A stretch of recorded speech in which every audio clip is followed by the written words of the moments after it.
what I was thinking for it is instead, like, just because it only took like what 5 minutes to actually make it. So if I could still get it from everyone, I'll make about 5 or 6 different variations of it. Then every single video, just chuck a new one on. Just mix it up every week, sort of thing. Sounds good. Yeah, all about it, dude. So Craig. Yeah. Hey, Craig. But yeah, every once in a while, just get a thing of, okay, I need photos of this, and this at these angles. So I'm still waiting on a few, but that's fine. Yeah, I know I need to take mine. Yeah, Ezra. Yeah. Shall we start busy, this episode okay? with the customary threat against Ezra? Oh, God. Ezra, if you don't upload your photos, I'm personally going to walk to New Mexico and steal that Bofors gun for Ken Medic. All right, Take it. No, listen, I would willingly give it to him because of just how overly engineered it is. Like, I don't even want to build it. I mean, honestly, if you saw me show up at your front door after walking continuously for 12 days, yeah, you'd probably be willing to give me a kit as well. Yeah. Yeah, you want blood. Probably a ride back to Canada, too. Well, this is the Micro Machines podcast. Who? This is the right Yay. podcast, right? Yep. Okay. What episode are we up to? 6. This will be episode 6. Episode 6. Jesus. Where has the What's time going on gone? here? Today's episode is about active protection systems. Not really so much scale modeling, although I am going to segue right into it. So don't worry. Shall we do some introductions? I think so. So you got me, Callum, the one who's talking right now. The guy from Down Under, who's even further down under than the Aussies. Yeah, I'm Dennis. I'm recording from Ontario right now, where it is currently pitch black.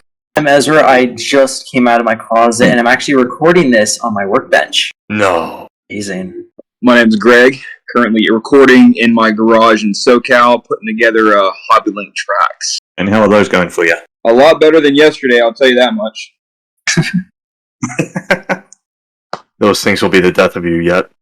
Probably. Well, so before I can talk about active protection systems, I'd like to even describe what they are. First, I've got to talk about a problem with tanks. So the problem with tanks is that basically since the 1950s, anti-tank missiles have been getting progressively more and more effective at destroying tanks, to the point where today, as we're seeing in places like Ukraine, you've got these extremely advanced 5th generation main battle tanks getting absolutely clapped by one guy and a javelin, right? So the problem is basically that tanks their armor evolves to meet the threats to it, right? So when anti-tank rockets initially came out, you see tanks like the T-90, for instance, on this slide with explosive reactive armor, right, to counter their heat warheads. Well, then you start getting tanks, anti-tank missiles like the TOW missile having tandem heat warheads, which means that even if a tank is ERA, it still is going to get penetrated and destroyed. And now you've got missiles that have things like, fire and forget warheads, so they can basically just home in on a tank, even if they're not being controlled by a user. So, the environment is getting a lot more tough for tanks to survive in. And nowadays we've got people even saying that they're obsolete, which they've been saying since forever. But I'm going to be talking today about a reason why tanks are not yet obsolete and why, as good as anti-tank missiles are, they're still not necessarily going to be enough. And that is the active protection system. So, what exactly is an active protection system? So Wikipedia says that an active protection system is basically designed to prevent anti-tank missiles from acquiring or destroying a target. You got 2 types of active protection systems, okay? So the one on the top, hold on, let me get my laser pointer. Go full college professor on this one. Or Justin Rosniak. Exactly. So the one on the top is soft kill. And if I were to sum up exactly what the purpose of a soft kill APS is, it is basically to make the missile have a seizure. That's the simplest way of putting it. We can see here, Ezra, this might interest you. This is an M1A1? I don't even know. It's got an American soft kill APS, the AN. Oh, that's what that is. Yeah. I have one of those. You guys can't come up with good names for your systems. They're all AN/ANP or whatever. Yeah. Hey, don't worry about it. Just call it the M1. But yeah, that's the Yeah. American system. We got here the German MUSS or MUSS, which is on their Puma, and is probably giving a lot of people in War Thunder a pretty big headache right now. Dude, But Puma's anyways, like the that's coolest. soft kill. So you got hard kill, right? And if I were to put this in the slang that Will uses, the point of a hard kill APS is to destroy the missile, right? Show what happens when it comes around these ends. Yes. So I'll start talking about. Oh wait, no, I'm not going to yet because we've got math. Oh Oh boy. God. Oh yeah, welcome to this class. It's actually on AP Calculus. You thought this was going to be about scale models? No, I'm kidding. You've been waiting to do this your whole life. I've been waiting to do this my whole university career. Okay, so you can ignore all the math. Basically, I was just going to talk about so active protection systems are kind of cool because they're sort of like signaling a new era in like armored fighting vehicle development. Just because for the first time you're starting to see like tanks have these really powerful computers integrated into them, which are capable of doing things like multivariate vector calculus, where they're basically like using radar or lasers to find the movement of an object in like 3 dimensions and then even 4 dimensions if you account for time, and then like extrapolating that. And I'll get into detail about how it works later, but basically, like you've just got a lot of sensors and hardware and computers on tanks now. That's just making them like finally brought into the 21st century, and it's going to be like a big part of the evolution of tanks because instead of just becoming obsolete whenever a new threat appears, computers are basically now allowing tanks to become a lot more survivable than like any amount of ceramic armor or steel or what have you. But yeah, I will be talking about some math concepts. So there are basically 2 types of soft kill active protection systems. Like basically 2 types that are being fielded right now. I'm sure more will be coming out in the future. So the first type is obscuration, right? So basically, here's the situation, right? You're sitting in your tank. Someone fires an anti-tank guided missile at you, right? Right. Rip. So the missile. Turn out to die. Yeah, exactly. But this is basically how obscuration works. So most anti-tank missiles use some, like the most modern ones, like Javelin or Stugna, which is the Ukrainian one. They use some sort of like warhead guidance system, right? So the missile isn't like reliant on a wire like a tow missile is, right? Where it's reliant on an actual wire connected to a launcher. So the missile is looking for the tank, right? And it's usually using like an infrared laser, or it's using some kind of like television camera. But it's looking for the tank, and it needs to basically have a line of sight with it in order to be able to actually guide it to it and destroy it, right?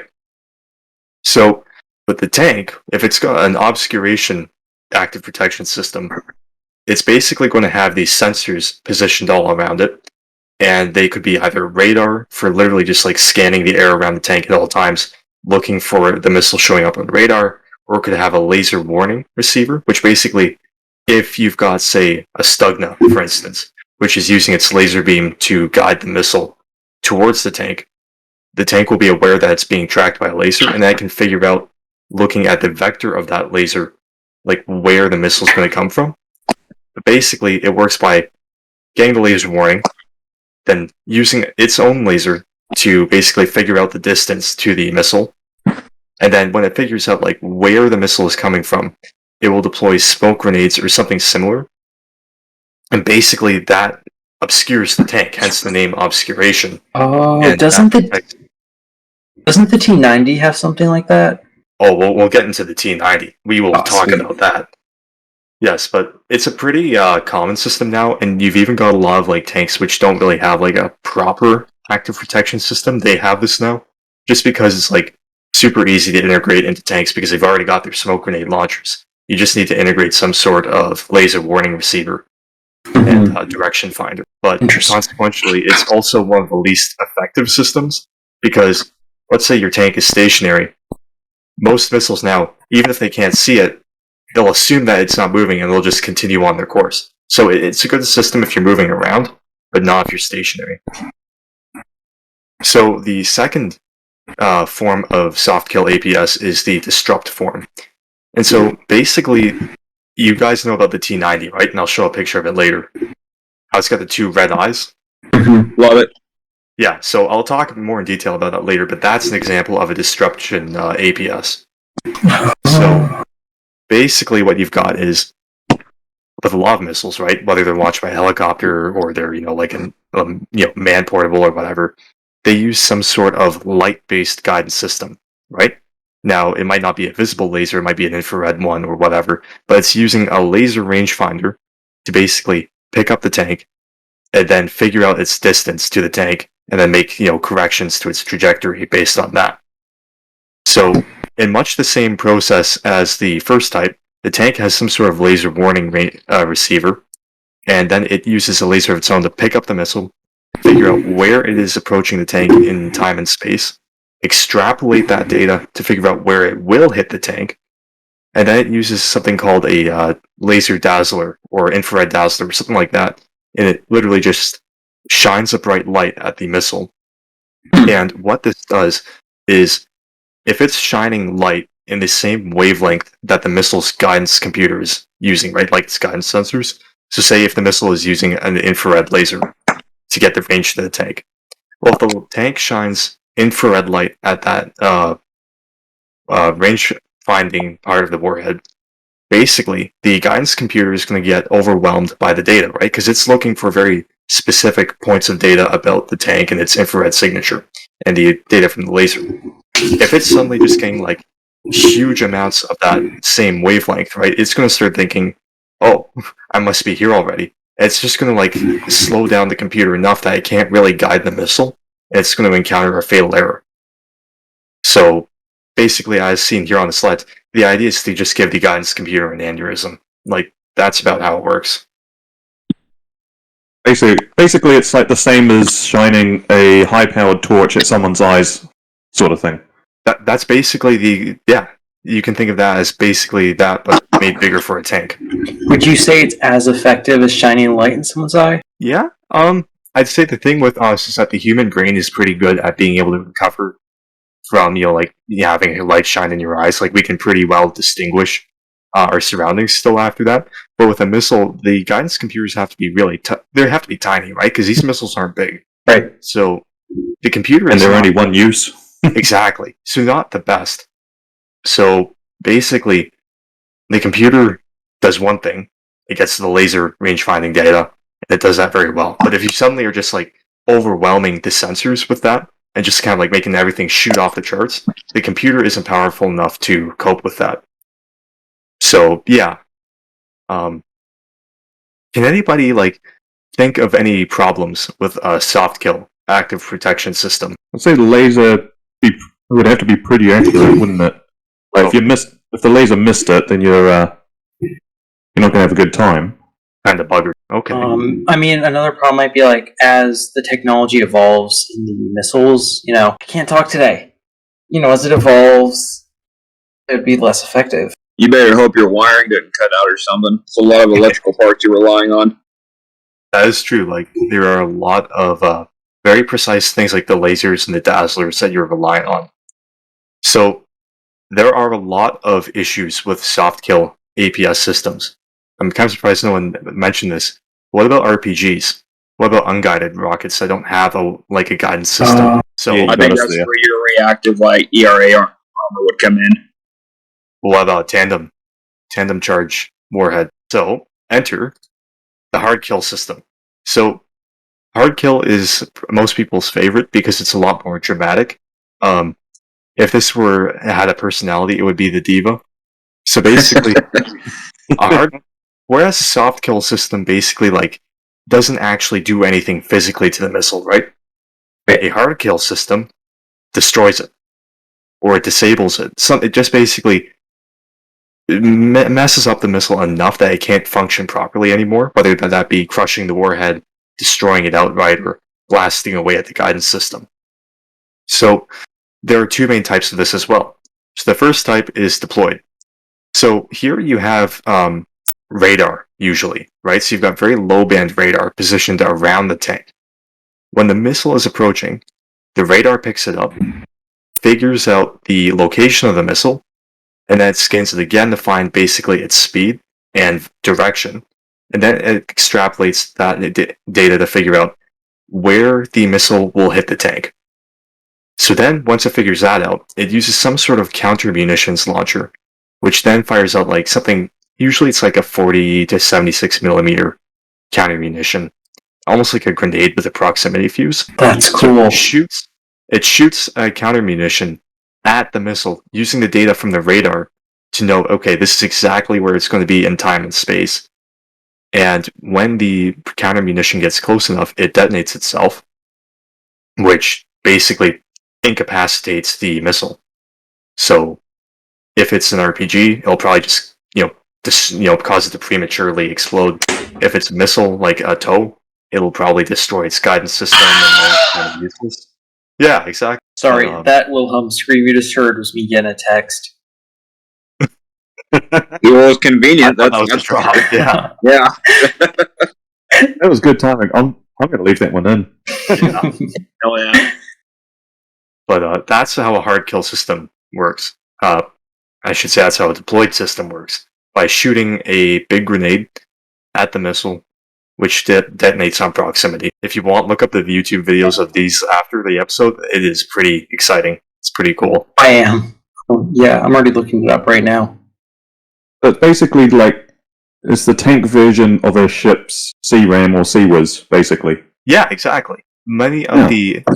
Oh crap, you're going to make me talk about math. Many of the mathematical and engineering principles that are behind, say, a CWIS are the exact same thing as what's going on here. Because you've got radar to pick up the object, you're figuring out like the velocity vector in 3 dimensions of that object, and then you're computing an intercept vector. It's all really the same stuff that's going on. But Very cool. the problem with this, and there are problems with it, is that, first of all, you need to have pretty big counter munitions, right? You need to have a launcher that can get them at a pretty high velocity. They need to be big enough to have a proximity fuse and to have, quite a bit of explosives in them, which means, that you're going to have to carry like quite a bit of extra weight. And also, there's the problem that what if the missile changes direction? Well, if it just flies in a different direction and hits the tank anyways. So to counter this, you have the distributed hard kill active protection system. So this works in pretty much the same way, where it's using radar to figure out, okay, where is the missile going to hit the tank? But instead of firing a counter munition at long range to destroy the missile before it even gets close, this one basically uses a shotgun. And it has like these grenade launchers, and they just shoot basically at point blank range. A spread of, usually it's like just steel balls, and they cripple the missile before it can actually hit the tank. That's interesting. That would make a really fun and challenging diorama of that action happening. You've got a bunch of like those little steel rods connected to tiny balls. Exactly. That. Oh, I kind of want to do that now. The advantage with this system is that with the other system I was talking about, where you're using like a bigger single counter munition, you need to have a really good radar system that's able to pick up like a small object moving very quickly and then figure out all this like math stuff, right? With this, all you really need to know is what direction is the missile going to hit the tank from? Is it going to hit from like 1 o'clock, 2 o'clock, 3 o'clock, etc. And then you just say, hey, 1 o'clock counter munitions dispenser, pop off more or less. And that's the advantage with this system. Now, I wouldn't want to be an infantryman around this tank when this was going on. Yeah, that could prove to be messy. It is a bit of a problem. You just see the tank crew just going, fire countermeasures, and then just looking out going, where's my platoon gone? That'd be about right. See, that's why they made the Merkava, so they could carry the troops inside. The Israelis were thinking about this before this even existed. So this system compared to the other one, this one's much better for sort of reactionary, you don't have enough time sort of thing as well. Exactly. This one's just like, it's basically at your face and you're just hitting it at the last second. Exactly. Yeah, so this one works at a distance of usually anywhere from like 1 to 2 meters at most. Whereas the deployed system can work at like, basically there's no limit to how far away you can do it, as long as you can make a counter munition that's fast enough, right? Which has enough velocity to it. Usually, though, these ones work at distances at like 3 or 4 or even like 5 or 7 meters. So, in terms of like the survivability of everyone around the tank, much better to have a deployed system, but you need a lot higher grade electronics. You need to have a lot better of a computer system. So it's definitely not going to be your shitty updated T-72. Not really, no. And of course, there are like, upsides and downsides to all this, right? But that is, in a nutshell, basically how the active protection system works. So now, who wants to see some tank porn? Yes. Don't we all? Yep. Okay, so we're going to talk about soft kill first. So, remember how I was talking to you guys about the red eyes on the T90? Yes. So That makes it look awesome. this is called the Stora active protection system. And the way that this works is basically there are laser warning receivers here, right? So if, say, you're with a tow missile and you are using one of the newer versions, I think the newer versions use a laser. I'm not exactly sure. I'm not an expert on that. But like you're using some kind of ATGM and it's using a laser, right? And it's painting the tank to figure out the distance to it so it can guide itself. So the tank finds out, oh, look, I'm being lased. It figures out what direction that laser is coming from, and it swings the turret around and fires these two dazzlers at it. Now, the interesting thing is, this is like when they're on, you see that they're red, right? The color of the light actually has nothing to do with it. The light that it is using to disrupt the missile's warhead is not in the visible spectrum of light that humans can see. It's actually an infrared. These are just to show that it's on. Interesting. Yeah. Those just for show. Exactly. Yeah, just so that people know it's active. But basically, as I said earlier, this works by just funneling so much infrared light into the missile's guidance sensors that its computer can't parse through the information and then make guidance corrections or even figure out where the missile is in relation to the tank. So, like, I think if you ever play this in War Thunder, right, and you're trying out a missile against it, the missile will just fly straight, or it might fly straight down. And believe it or not, for once, something in War Thunder is sort of accurate to real life. If this system works as intended, which it almost never does, the missile is just going to like either fly straight down. Like its computer is going to basically choose what it thinks is best given the situation, but it probably won't hit the tank. So, did you say before that when that's active and it finds it's being targeted, the turret automatically moves to face it? As far as I understand, yeah, I believe that's what. I can see just many problems with that. Oh, You yeah. know, like, namely, like, the gunner's trying to lay a target, and he's like, yep, and then suddenly he's swung 90 degrees to the left. Exactly. Now, I believe this is something like, and I'm not an expert on Russian tanks, so I mean, if, people in the comments want to correct me, they should, but you can disable that feature. But then that kind of like exposes a problem with the system, which is it only works if the turret is pointing towards the missile. And I will bet most people who are using a missile against this are not going to be doing it right in front of the main gun. I don't know. There are some people who think it's okay to shoot an AT-4 at the front of a T-90 below the driver's hatch. And Well, there you go. I don't get it. And that was another perfectly timed Wilhelm scream as well. Oh no. Honestly. I'm sorry. No, keep it going. This is good. You're 2 for 2 at the moment. I think I know why the lights are red. To look menacing. Well, if we're being realistic, red's a little harder to see at night. I mean, you can still see it plain as day, but it's a lot harder to see at night. And it's also, red means stop. It's telling the missile to stop. The missile cannot penetrate you if you do not give it consent. Exactly, and red is like bad, and consent is good, so red is bad consent. Imagine if they just made a version of these which had green lights and it actually made the missile come towards it. But if the footage out of Ukraine is any indication, the Stora system has been used in combat. It doesn't work. I mean, I bet it has worked in some cases, but there are more than a few instances where it's been recorded of it being active and not having done its job.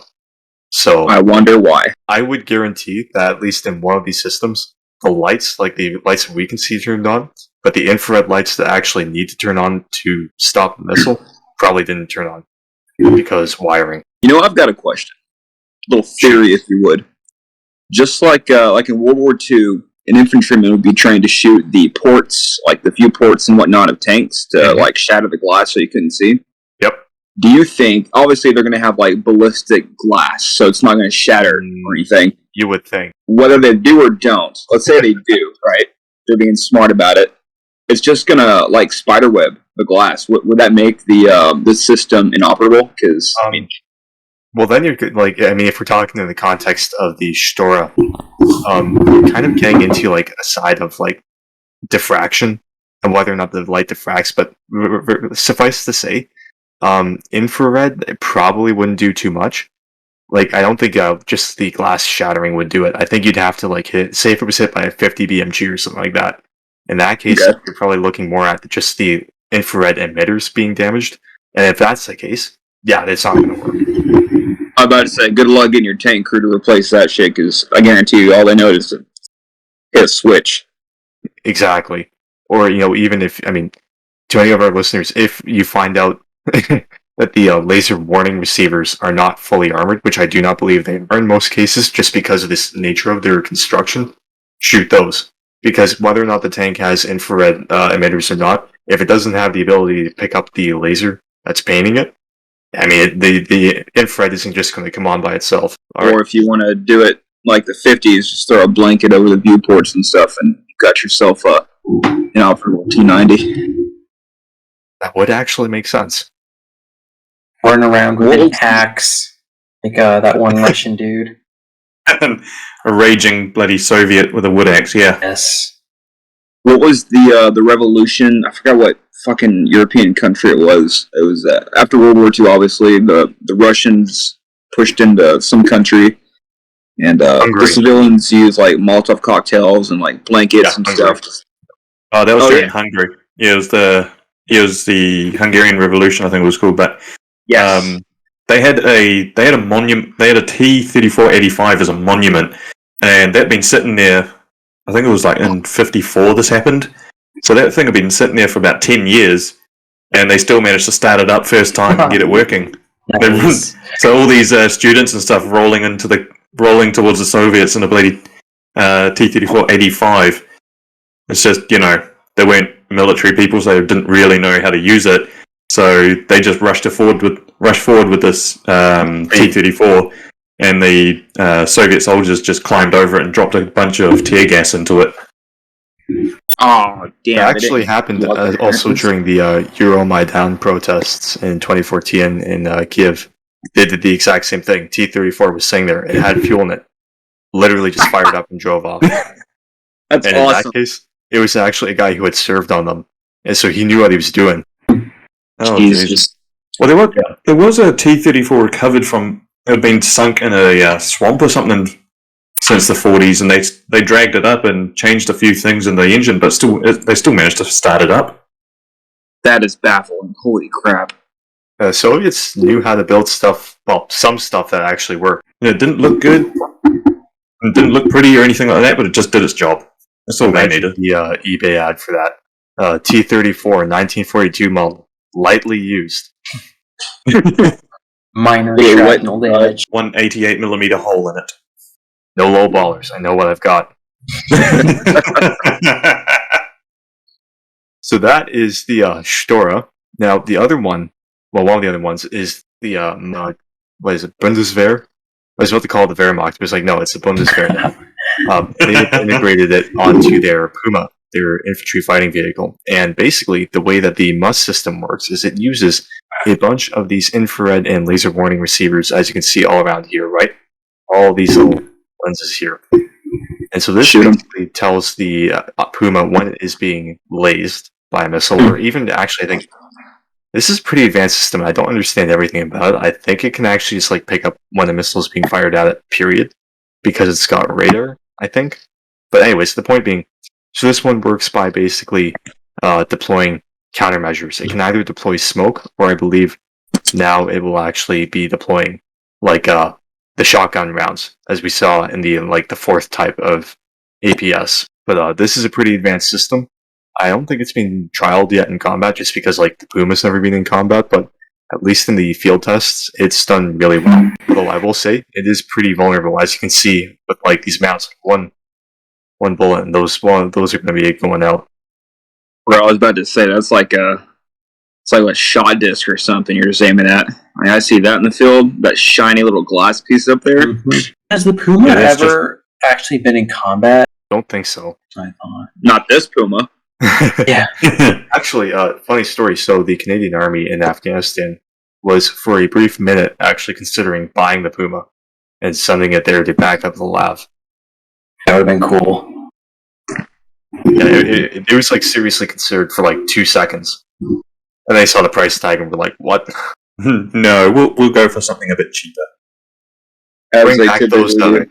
bring back those Leopard Gate Guardians. We'll send those in." So, this is a pretty interesting one. I thought we would like What? to see. So this is Is the that Syrian. cage armor? That is rebar armor. Yes, Good. night shift moment. So this is the Syrian Sarab 2 active protection system. And this, as you can see, is mounted on a T62. That's a T62, right? 72. Wait. Look at the sights and then look at the smoke grenade launchers. You sure that's not a T62? I'm looking at the fume extractor, unless maybe that's an L7 gun that's being put in there. You can tell by the front of the whole. Hang on. Yeah, I know. I want to go grab my T72 model. I need to see like a side picture because you can tell pretty clearly about the type through the road wheels. Oh yeah. It's not a 62, that's for sure. My bet's on a 72, just because of. Yeah, the 62's driver hatch is on the left-hand side of the hole. Oh, okay, yeah, then it would be a T72. But point being, I stand corrected. Thank you for telling me that. This is pretty cool because it's an APS system that was developed by like a country. I'm going to sound awfully. A country that does not have, say, the scientific and financial resources to develop a radar-guided APS system like the MUS or the Stora or Rena. But Take an L, Syria. I'm just handing out L's to just like really good countries. But basically, this was developed during the course of the Syrian civil war, and it is basically a Dazzler type APS. So it works kind of similar to the Stora, where it uses infrared to dazzle the missile being targeted at it. Moreover, they are usually used though just as laser warning receivers. So then they are APS systems, but they're not always used as such. Sometimes they're just used to kind of alert the crew that they're being lased. So then they pop smoke and reverse out of there. But yeah, they've made 2 marks of these: the Sarab 1 and then the Sarab 2 that is pictured here. Pretty cool though. Like they apparently, I haven't heard a lot about them, but apparently they actually did work in combat. So they're definitely ahead of the ahead of the Russians. Big W. You also got to think, though, if I'm not mistaken, Syria was like a hand-in-hand mix between urban combat and like open field combat. So, especially in an urban environment, you're not really going to have too big of a problem with lasering. Yeah. And Definitely. Go ahead. Yeah, and as a soft kill APS, this has nothing like you get a guy with an RPG, of which I've heard there actually are a few RPGs in Syria, believe it or not. No way. Yeah. But this is useless against it. Absolutely useless. Oh yeah, it's like the Russians in Berlin putting mattress frames on their turrets. Well, you got to stop them Panzerfaust somehow. Makes Have some good little models. 14 Yeah. Well, you have some little 14-year-old in a tiny little foxhole that you can't see until the last second. But yeah, I just thought this was kind of a neat thing to include. Big W for the Syrians for showing us what they can do. Real proud of them. Now, here's the fun stuff. So these are the hard kill systems. So what we got here are 2 Challenger tanks with different APS systems on them. Look at that. This was part of the Medusa program. This one, I'm not sure if it had an actual designation, but this is the Challenger 2 Black Knight. Yeah.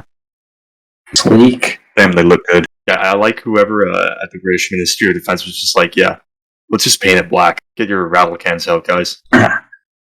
So, Well, I mean, they got the black prints, so might as Yeah. well up it up. Bro, I was about to say that looks like one of mine. Like my T62 down there was just primed in black, waiting to be painted. yeah, this was actually shipped from the Tamiya factory, but it was only primed. They haven't gotten around to painting it or weathering it yet. So right.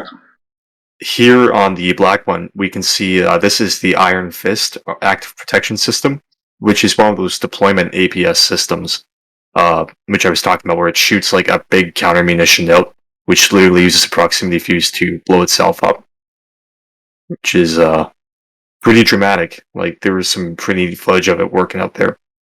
So in the Medusa program, of which the Black Knight was a part, you also have the whatever this is. Again, no official designation as far as I'm aware, but this is also using the MUS system, so it's prototyping it. As far as I'm aware, the Medusa program, which was the program to see if the Challenger 2 could have an APS on it, it was kind of inconclusive, as many programs right now with APS systems are. Don't think that they're planning on integrating it anytime soon, but yeah, we got cool War Thunder vehicles out of it. Definitely. Oh, For my that's American sick. friends up there. Ugh. Look at the Tusk armor, that Crow system. Beautiful. Look at the loader and commander up there, just ready to rip it up. Mm-hmm. That thick armor on the turret cheeks. So this is an M1. Oh my god, you guys are going to crucify me if I get this wrong. This is an M1A2 service extension program version. 3? I want to say V3, but Yeah, I think can't V3. Yeah, it looks like a V3. It's either a V3 or a V4. I'm not sure which one is actually being trialed right now. There's a I know the V4? V3 is actually in service. Yeah. Anyways, point being, M1A2, it's already like one of the heaviest tanks out there. It's got all its Tusk armor. It's got, the big antennas at the back. So the Mad Lads at the United States military decide, let's put the Israeli trophy system on this as well. If we couldn't make it better protected already, let's just do that. So I will be talking more about the trophy system at length, just because it pertains a lot to scale model makers. But basically, this is a system which uses radar. As you can see here, these like little gray sci-fi looking thingies are actually the radar antenna. So it uses very narrow band radar to pick up the missile and then launch a counter munition at it. And the launchers are here; they're on swivel mounts. And they'll just go pew, shoot the counter munition out. It's got a proximity fuse, and it blows up itself and the missile. Yeah, but this offers more or less 360-degree protection. It is the only, I think, well, it's one of the only combat-tested active protection systems out there. Certainly one of the only Western ones, but it is also the only one with like 100% like kill rate. It's really good. So yeah, the as far as I've heard, the U.S. Army is actually going to be putting the trophy APS on the Bradleys and the Abrams. And I really want to build this. Well, we will get to building this. So the trophy APS, just like has a little bit more of history, was developed originally for this, which is the Merkava, the Israeli Merkava Mark IV. So as you can see, like, if you look at it closely, you can actually see the radar arrays for it right here on the turret cheeks.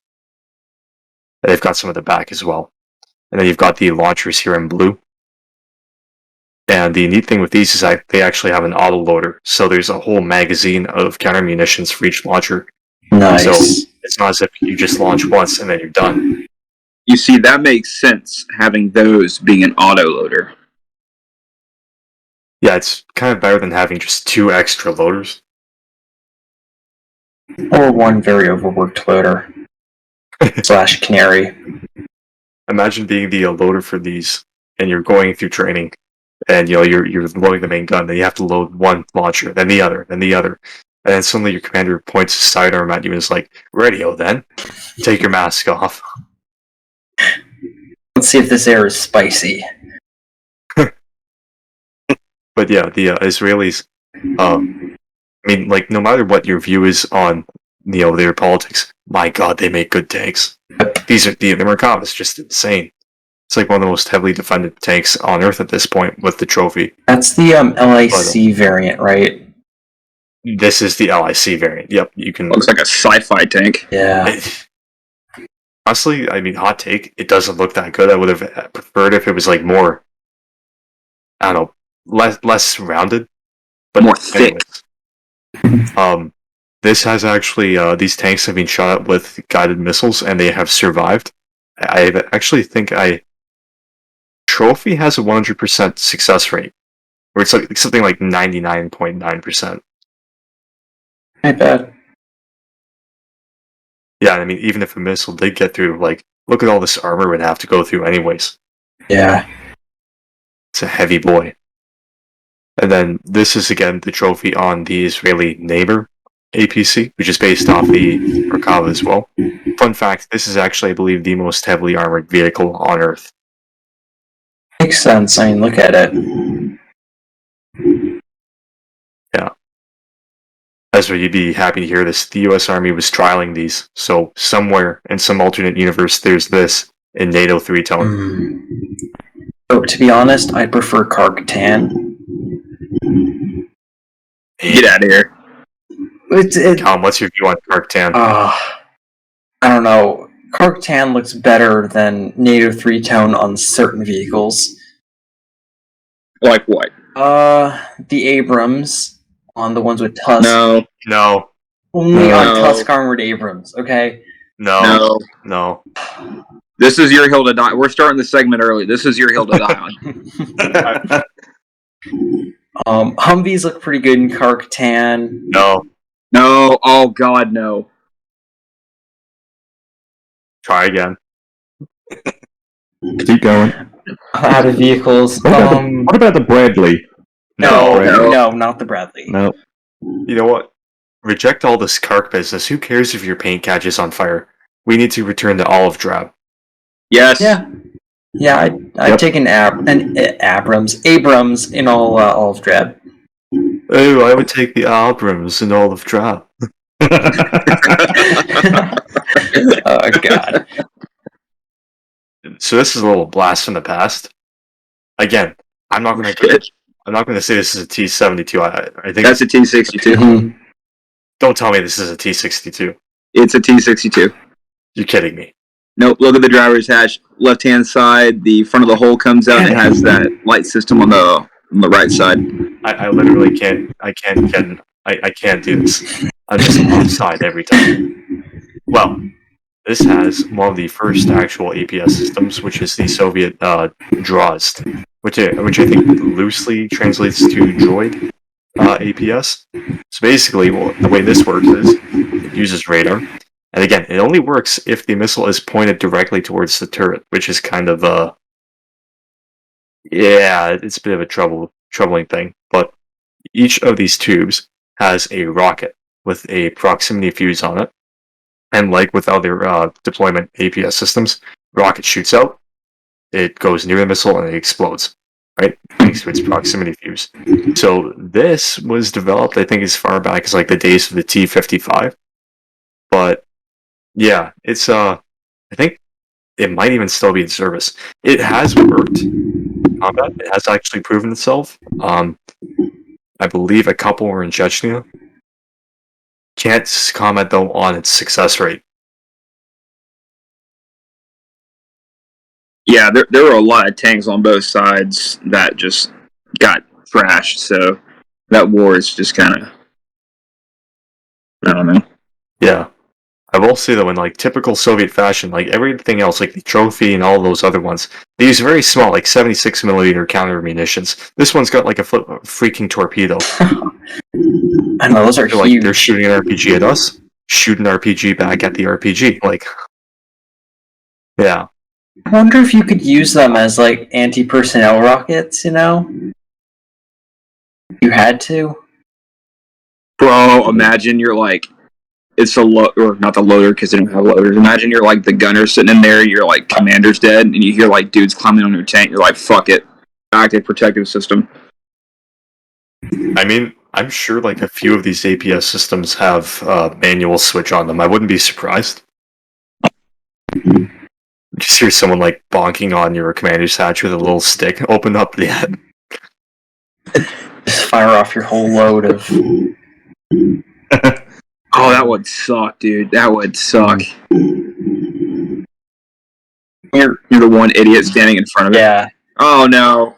with Yeah, a load I of knew this was extra coming. large buckshot to God. the face. Oh my god, it's the T-14, guys. Oh. No. The worst tank Russians ever been saving made. their best for last. Yeah, it's a T-14. Shut up. Guys, I promise, these, 600 tanks they've lost in Ukraine, that's only just, softening things up before they deploy the T-14, okay? You see, it's all part of the plan, you Yeah, see. Putin's playing 40 Yeah, chess. because that's how. Yeah. Isn't Well- that the one that broke down? during the Yes. parade? Well, technically the brake You see, it was the handbrake, okay? Because their drivers aren't smart enough to use the tank's brake system correctly, okay? It totally didn't break down. It broke down. I wonder what happened to that. The crew to that. Oh, he's having a They're nice not around. vacation in Siberia. Oh, nice. Okay, yeah, that makes sense. So, you may be wondering, Dennis, I see no radar arrays here. I see no flipping bangle or torpedoes. Where's the APS? Well, Inside. yes, the crew is the active protection system. They throw the loader out of in front of the incoming missiles. The loader is not necessary. Yeah, the whole crew is up front next to the driver, right? Yeah, that's correct. God, that's so stupid. So, see these little smoke grenade launcher thingies here, right? See, So, this is the Afghan APS. And, just the name alone makes me think, the Russians are coping and seething so hard after Afghanistan. They were like, we're going to name our greatest APS after what could have been. dude, that's exactly what I was just thinking. So, these other APS systems, Afghanistan has never actually been tested. I don't even know if I think they've done live fire tests on it, and then they're actually simulations. You know those YouTubers who do armor penetration simulations? I guarantee it doesn't do that. First T-14 is going to roll turret blown off by an in-law. Oh, well, that's okay, because, the crew's not in the turret, right? Good point. So, And defeating, trying to deter, say, a saber. What's a saber round go? 2000. Let's start asking Google, flight defense Yeah. information. About to say, he's gonna have. Okay, 3,500 miles per hour. Okay, so one of the main things that the Russians are touting about the Afghan APS is that, unlike any other APS we've discussed so far, it can defeat kinetic penetrators like sailboat rounds. So, if this is true, it would give the T-14 and any other tank on which it is mounted a distinct advantage, because it could, in theory, basically render the tank completely immune to any attack by any other tank, right? Well, the thing is that the Afghan is a complete scam, much like basically every other piece of Russian military technology. So, the basic idea of how it would work is that it would use an explosively formed penetrator, which is basically where you have an explosive that plasticizes metal into a penetrator instead of a heat warhead, which creates a cone of hot metal that creates a jet. This actually forces metal together into a little penetrator. And the idea is I would use radar to fire this penetrator at for argument's sake, a sailboat round. It would hit the sailboat round and then destroy it. The problem with this, however, is that it ignores math. So the way that the APS has to work is that it has to have a radar system that first looks far enough away that it can identify the sailboat round. It has to ping radio waves off the sailboat round repeatedly to get the velocity and movement vector of it in relation to the tank to figure out where it will approach the tank from.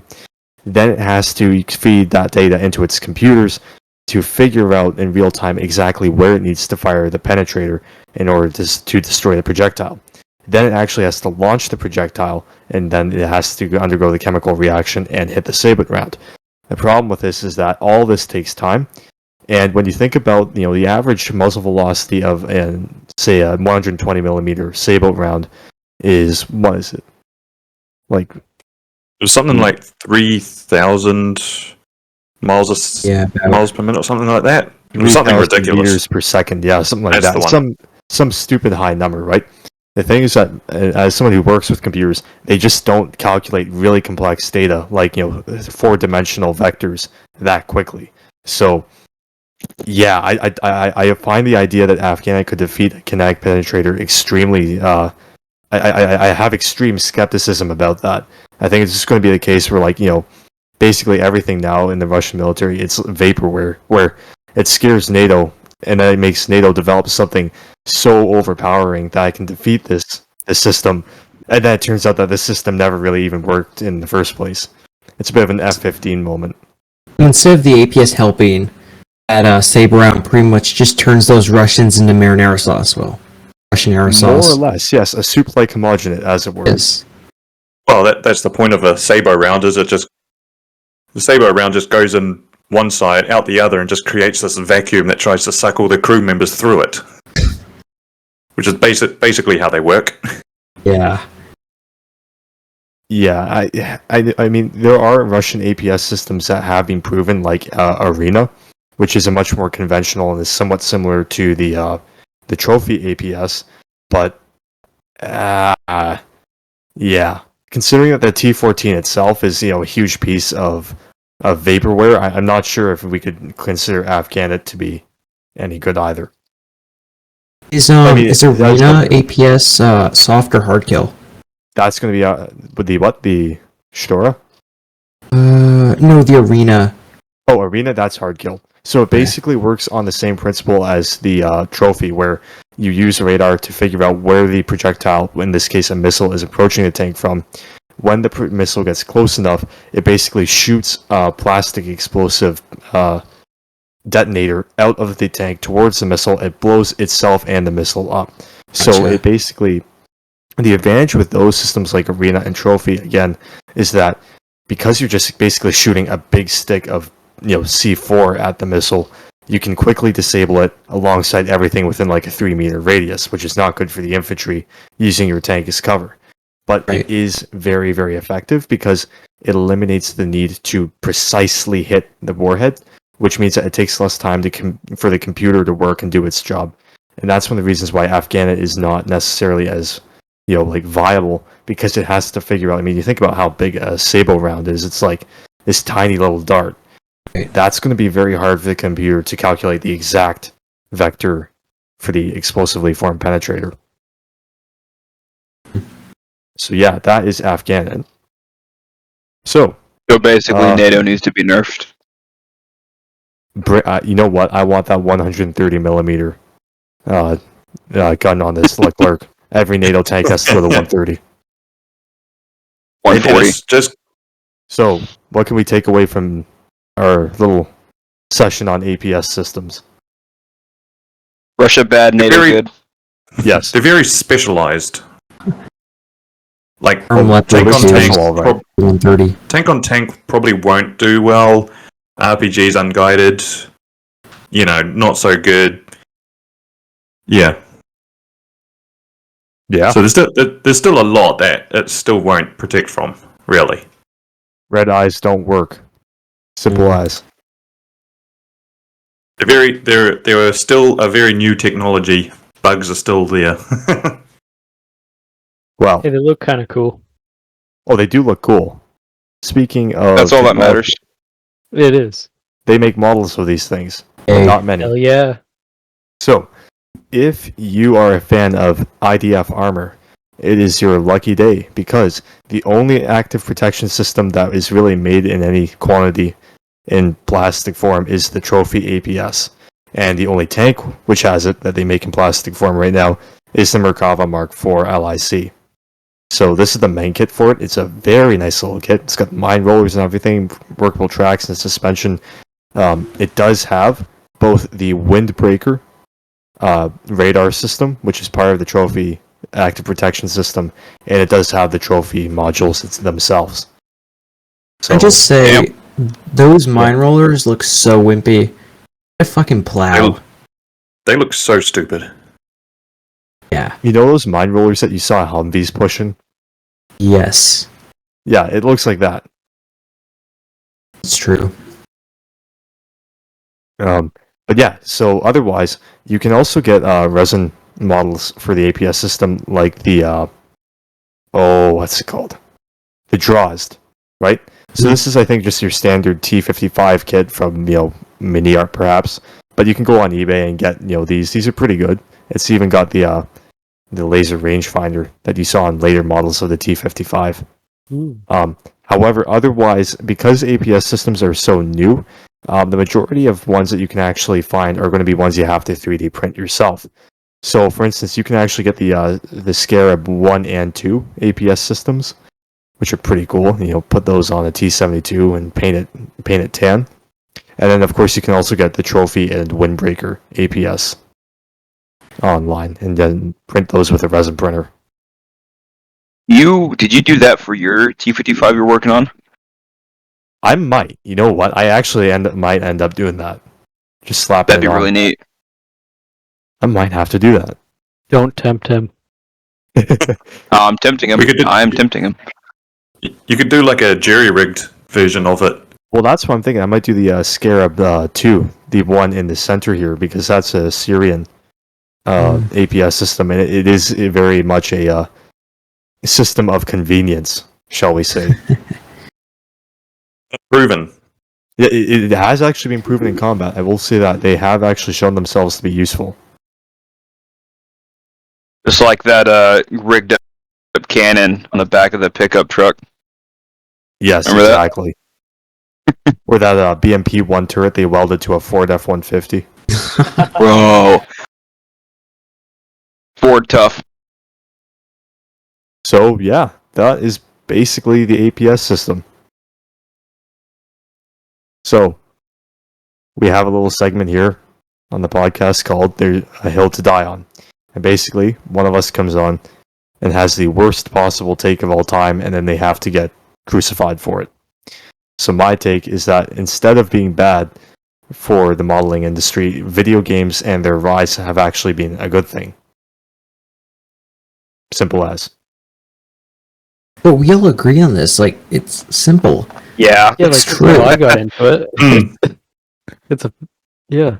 See, I think the conflict will come whenever using stereotypes, mind you. I know this isn't everyone, but a lot of the older generation, especially modelers, really do think that the downfall to modeling is due to video games because everyone spends all their time on video games instead of modeling. And I can kind of see their point. But just like Jack said, right? Video games are a big insight into scale modeling because you see like a tiger tank. Everyone and their mom wants a tiger tank. And then Tamiya being the popular brand that they are, they have multiple tiger tanks.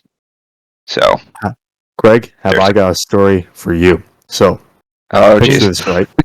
Yeah, picture this. So I'm working my shift at the hobby store, and we don't have too many models, but we got all the standards. We got your Tamiya Tiger, we got your Border Model Tiger, we have your Academy Tiger, we have your Revell Tiger. We've got tigers. We don't actually have anything else. It's just a wall of tigers. So this young kid comes in, right? And he walks up to me and he says, Hey, do you guys have any German tanks? and I asked him, well, okay, what German tank do you want? Do you have any Panzer Ausführung G's? I asked him, point blank, so what level are you at in the German tech tree in War Thunder? He's like, rank 3, how did you know? oh, jeez. yeah. Oh, Jesus. See, point proven. There you go. I think like almost every young guy who's gotten into scale modeling, especially tanks, now like in this day and age, is probably due to either World of Tanks or War Thunder.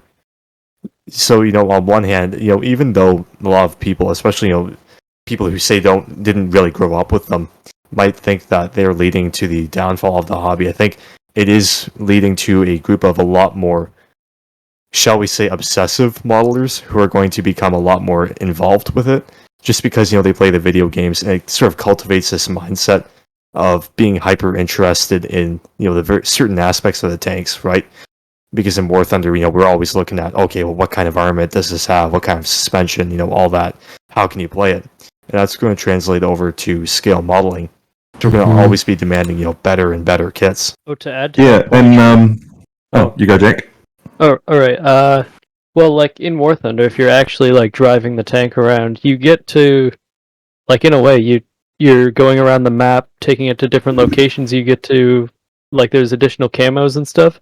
Like, it's just a diorama waiting to happen if you're pulling it up beside like a tree or something, or you get to actually Yeah, visualize that's it. it's funny you say that. The other day, Dennis and I were on Postscriptum, and we were just yes. rolling around in R35, and he mentioned that exact thing. Like, man, this is just diorama scenery right here. I just pick and choose. Oh yeah, exactly.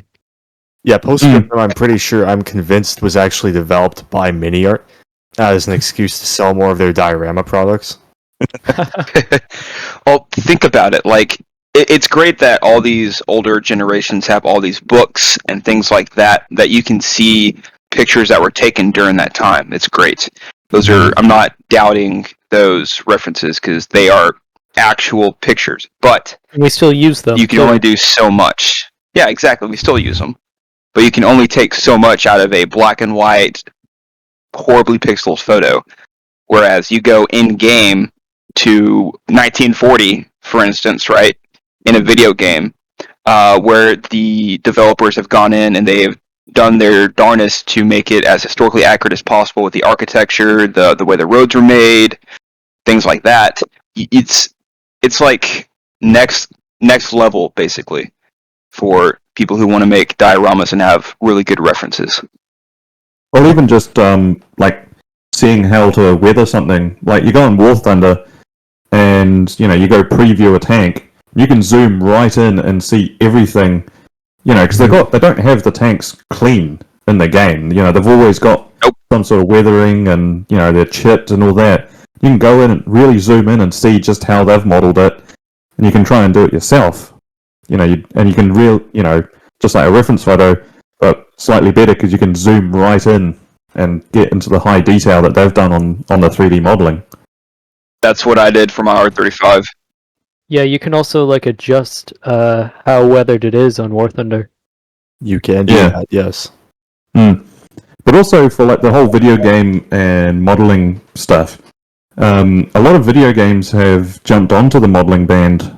Like you've got, I'm pretty sure it's Atari have done some collusion with World of Tanks. I think they did World of Tanks, and then there was another company that did a collusion with War Thunder. I think it was, and they said it there. I think it was Revell. Yeah, it was Revell or Atari. Yeah, I know they both did collaborations, but like now they're bringing out. So they got on the box. They got the Tiger, and then they've got like the game brand name and everything all over it, and it's very, very eye-catching. So, people who start, well, they can, when they're just starting modeling, they can look into the store and then say, well, there's something I recognize, there's a logo I recognize, it's not, because for us, we look at brands like Tamiya and Tacom and all of that, whereas someone new don't know brands. They don't know the modeling brands, but they know the video game brands. So, they can go in and see War Thunder on one of the boxes, and they do stuff like, simple stuff like Shermans, Tigers, stuff like that, and it's recognizable to them. And then from there, that's a jumping point. I think absolutely. It's safe to say there's a whole generation of young guys now who knows way more about tanks than we have any right knowing. Yeah. Oh yeah. To add to this, to add to this whole conversation too, not just video games, but also like YouTube has a huge part in it too, because like you get like maybe you're watching a War Thunder video or something because got into War Thunder, and then you get like a Night Shift video and you're recommended, and then you just get one, they won't stop going away. And that way, like people getting into the hobby can also see like which brands to buy, what kits are good, because it's just all available to them, where back in the day you had to figure that out yourself. Mm-hmm.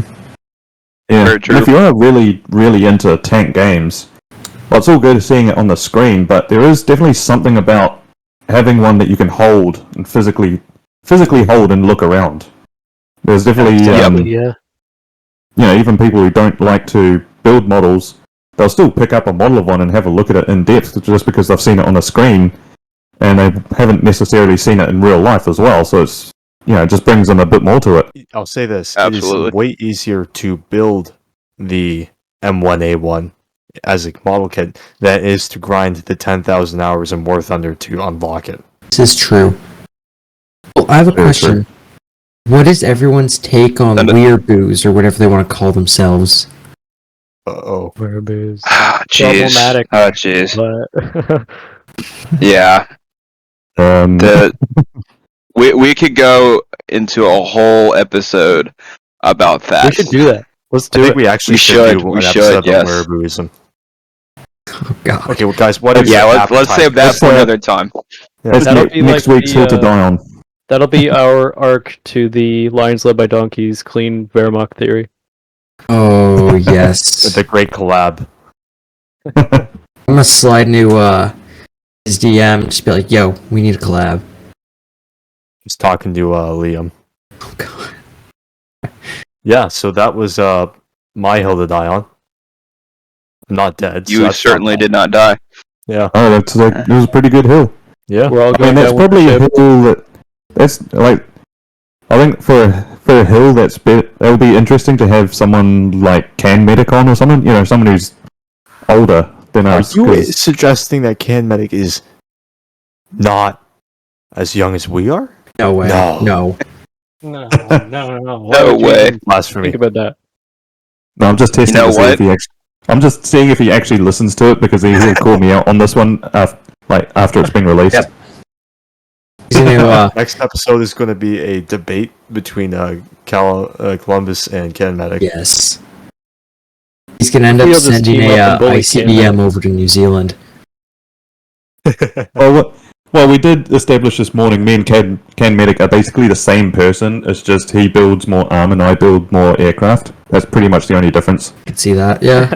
Well, one of you guys is upside down, the other is right side up. Well, depends No, on you're how you right look side at up, it. he's upside down. Inverted Can Medic. Yep. Well, in space, there's no such thing as upside down. Do you so, know what Kant is right now? Probably working on his Is the Earth, tractor. I mean trailer. Damn it. Earth Yeah, can't be those are upside down if it's flat.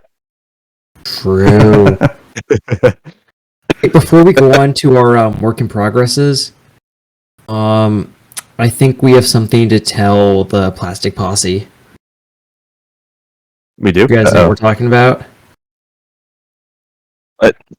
What? We shall fight for the pineapple. We shall fight on the pizza. We shall fight in the pizzeria and in the restaurants. We shall fight in the kitchen, and we shall never surrender. MMP 2022. Also, thank you for the shout out. Yes, Oh, yes, thank you. thank We you for will the shout out. keep threatening you. Thank you so much. Lovely for that telling you me give us a shout out. Yes. Very nice. Pineapple Here's an does actionable belong on threat. pizza. Yep. So, I did nothing this week. I flew a glider. I went and looked Oh, yeah. at some aircraft Ooh. in a farmer's field. Beautiful. Yes. Lovely. Okay, Callum, go. So this is mine. Still working on the Academy 32nd Camel, Sopwith Camel. It is fighting the entire way, but I'll eventually get there. I've just been working on the small bits. So like the machine guns, the tail, just all small detail. One annoying thing though, which I've just found out. You see the guns there, top left? Right? Academy has you install them upside down. Oh. What? Beautiful. They Oh my I've- god. and I've looked through and That's it's like, right. no, this is the way they go in, all of that, and then you look at, and then I've looked at other examples of people who've done the same kit, and it's all been installed that way. But then when you look at the actual guns on a Camel, and they are totally upside down. Oh, And dude, now are I've you noticed serious? it, it's going to annoy the fuck out of me. Good job, Academy. So that's like my one main complaint right now is the guns are upside down, and I don't know why they did that. Oh, dude, I can see that. Yeah, because usually the barrels are at the bottom of the cooling jacket, because, Yeah. yeah, it's... Apart from dude. that... Apart from that, yeah, just been working on small bits and pieces. Haven't started on the fuselage yet or anything like that. Just trying to get a weekend for that. But yeah, Looking forward to seeing it done. Yeah, same Yeah, here. it's gonna be looking great. same. Fuck, this is mine. This is my ancient monogram 1/72nd scale B-36 Peacemaker. And I just painted up the cockpit, nothing super snazzy, just trying to have something you can see through the glass, and I think it turned out pretty well. A little weathering and... Nice. Yeah, honestly, I have to give him credit. The upper part of the cockpit isn't that badly detailed. It has molded on seatbelts and everything. It looks pretty good. Yeah, for sure. The only annoying part... When was the model? Go ahead. The only annoying part was I had to paint on every single dial to see all the white. Oh, jeez. On by hand. It looks good though. Thank you. What were you saying? I was just curious. Do you know when the model was actually printed? One sec. Looking up on scale meets right now.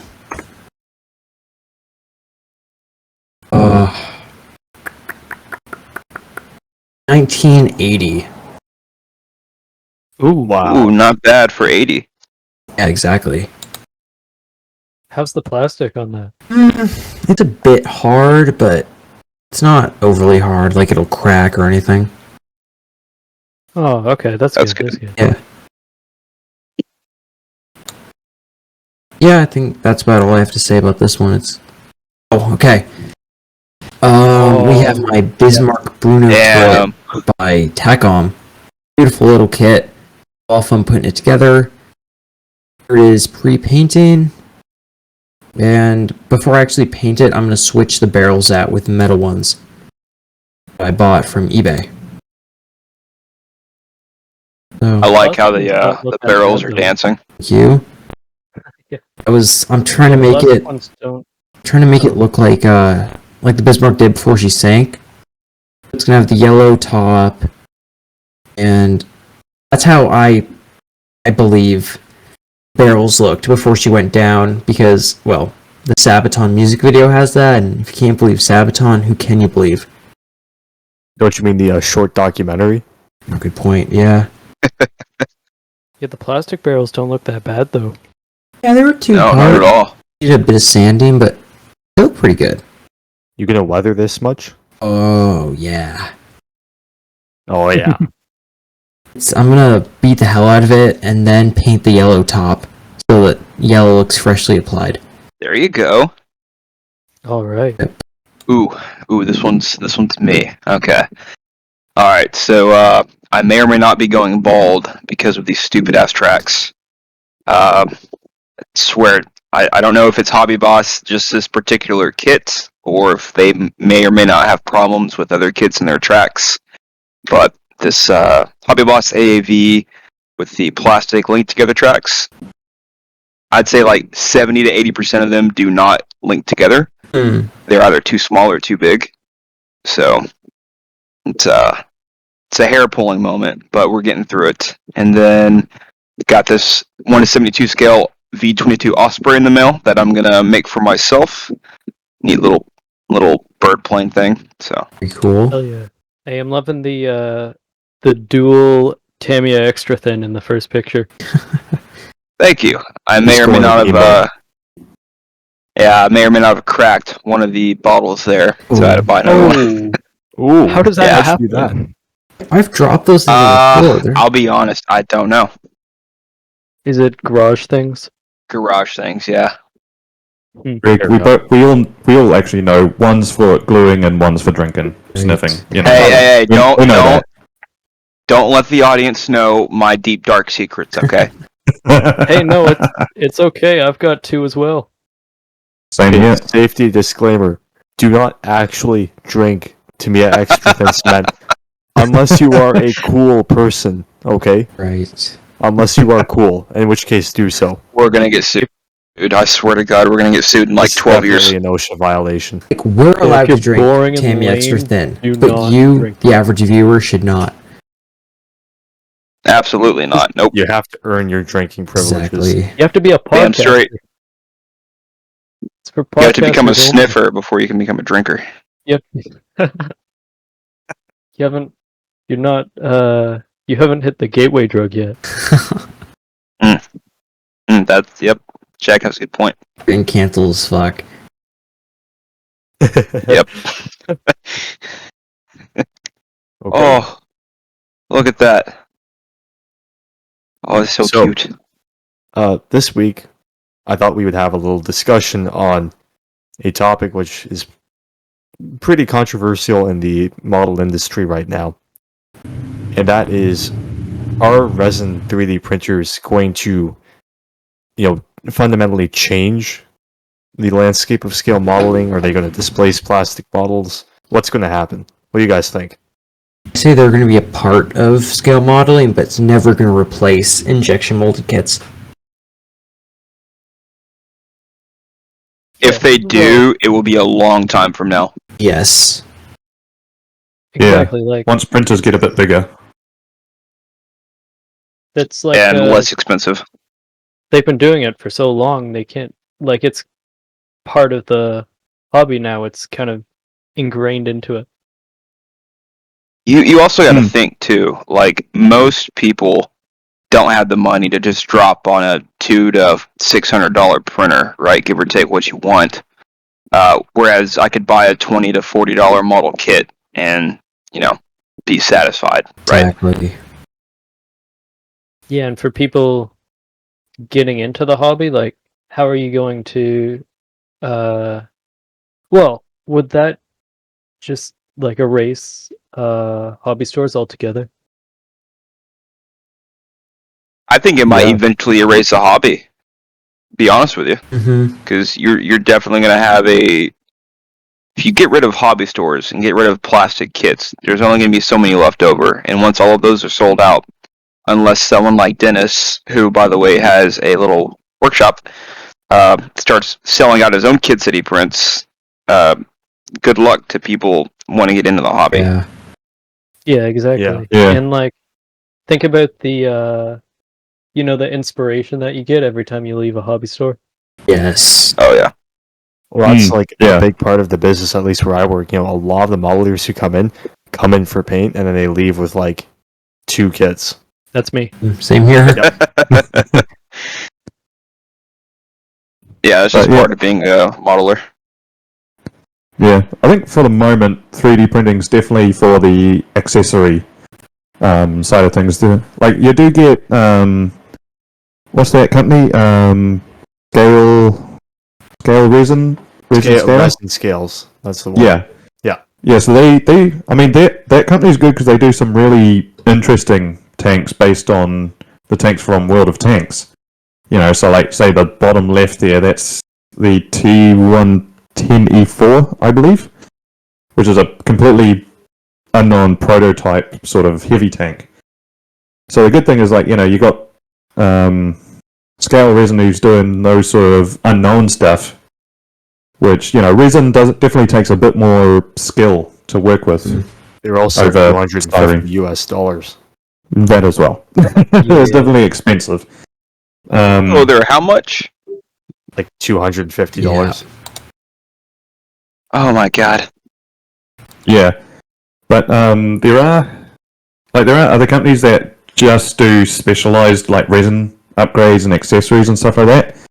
Like Value Gear. There's a guy's company's called Value Gear in the States, and that's all he does is resin accessories and stuff like that. And they're really good. Where do you think the photo etch side of things is going to be headed in the future? Downhill. You think? I fucking hate photo etch. I mean, like, Oh no, Jack, you're over there making tiny ass AA guns for a fucking what is that's that? going A to be one my hill to to die on. Oh god. yeah, it will be. Oh, jeez. Yeah, I mean, photo etch is definitely going to stay. I think like photo etch, they're definitely getting better. They're getting a bit easier to bend and manipulate. I mean, I've used photo etch that was so thick I couldn't bend it at all without getting, it didn't bend at a nice 90-degree angle. It was like rounded. Oh yeah, And yeah. that was I've got a kit that's got that, and it's just that was pure frustration. But like photo etch is definitely getting easier to work with now. Sometimes it's too delicate. Yeah, That's true. One thing with it's kind of interesting we talk about photo etch. So I think a good barometer for where resin printing is going with the industry, at least for the time being. You guys know the light guards on like M4 tanks? yeah. So traditionally, if you didn't want the thick plastic parts, what'd you use? Photo etch. Photo etch. Exactly. But nowadays, I'm seeing quite a few people using 3D printed light guards. The advantage with those is that they are, because if you look at the real life light guards, usually they're not like perfectly thin, like flat strips of metal. Mhm. They're actually like, bars or wires or whatever, and they have volume to them, right? But you can't capture that with photo etch. So resin printing gives you like that detail and that volume. It's definitely something where you can actually augment the photo etch. Right. Yeah. Easy, I think easy replacement. I think like 3D printing's good for like say Ezra's scales, 1 to 100 and stuff like that. I think they're almost at the same place as like with Warhammer. When people are printing off their own figures and stuff like that.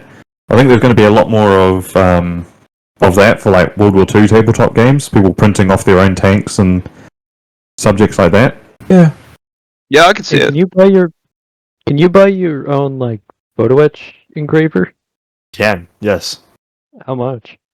Oh wow, no. I remember I was reading a back issue of Fine Scale Modeler from like 1994, and back then you could buy those photo etch engravers.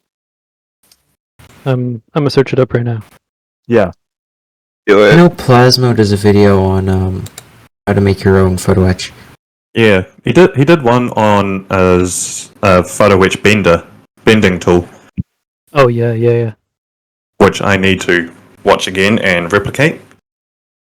One thing I have seen 3D printing with lately is, so you guys know there's Border Model, right? And Border Model and a lot of their kits, they are now using like 3D printed barrel covers. So say if you've got their Tiger, right, and you want to cover the muzzle brake of the metal barrel, they give you a 3D printed resin part to do that. But there is also Vespid. You know that Vespid, they were that new company and they make the 72 scale tanks. Right. Yeah, they have a bunch of like things like covered machine guns or infrared searchlights. Those are all resin printed. Okay, so here's one for 406 pounds. It's a etching machine, and you can do 2 sheets at once.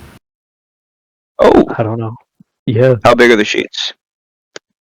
Well, I'm not sure. I'll read further. Nice. Oh, it Well, I doesn't know what say. Jack's doing. Yeah. Yeah. Get a Patreon going.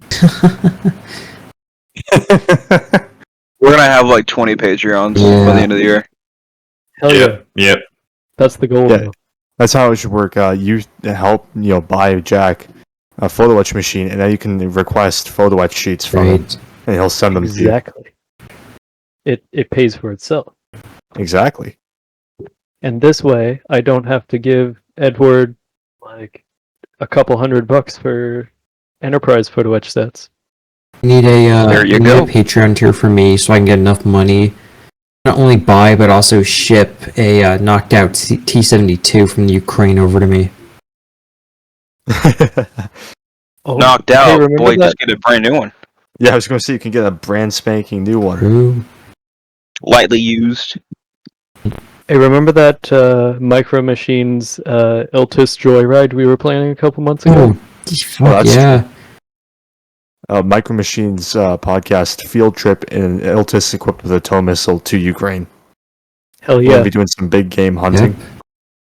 And Hell getting yeah, some brother. sweet reference pictures.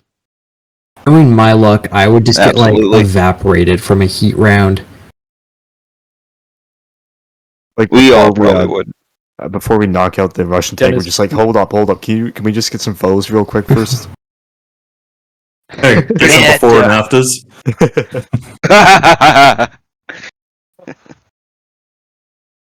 Yeah. 3D printing. There you go. We went from 3D printing to before and after photos of modern Yes. day Russia-Ukraine conflict.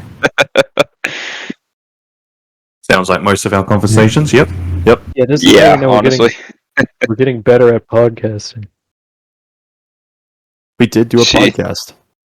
We did. We do be Look at us go. podcasting. What's this, episode 6? See, Yep. Episode 6. These God, next time week will be zones are annoying 7. as hell. Bruh. Next week will be 7, then Rome's at 10. For veterans, 20. And 100. 50? The next thing you know, we might be able to actually invite someone on for a legit interview. Maybe. You'll be like, hey, do you want to come on the Micro Machines podcast? They'll be like, the fuck is that? Like, Who? It's the one that the plastic posse talked about. Yeah, we had Oh, a you mean 5-second those- mention. yeah, they're gonna be like, you mean the idiots that think pineapple goes on pizza? It's like, yeah, that's us. just want to fight. Actually, speaking of fighting, Just have me and Callan are gonna have a fight to the death at dawn over which is better, ammo or AK. Oh, yeah. Neither. Atlantis is superior. Oh yeah, I love my 1/35th scale figures that look like friggin' gummy bears.